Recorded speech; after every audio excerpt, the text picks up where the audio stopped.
আসসালামু আলাইকুম।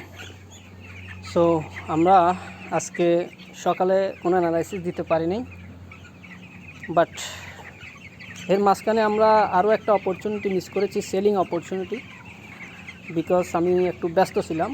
সো এই মুহূর্তে আমরা একটা শর্ট বাই করেছি, যেটি হচ্ছে 3798। সো আমরা আশা করছি মার্কেট একটু কারেকশন করবে। এমন না যে মার্কেট অনেক উপরে যাবে, বিষয়টা এরকম না, একটু কারেকশন পারপাস। মার্কেট কিন্তু অ্যাগ্রেসিভ সেলার সেল হচ্ছে মার্কেটে, স্ট্রং সেলার আছে এখানে, স্মার্ট মানি আছে। সো খুব বেশি এমন হবে না যে বর্তমানে যে হাইটা করেছে হাইটা ব্রেক করবে, বিষয়টা এরকম না। আমাদের টার্গেট হচ্ছে 3820 পর্যন্ত।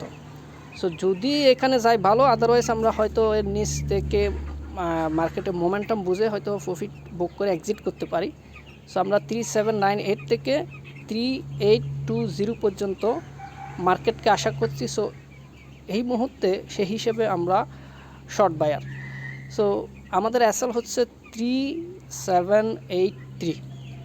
এসএল একটু লম্বা দিয়েছি কারণ সেলিং প্রেশার বেশি।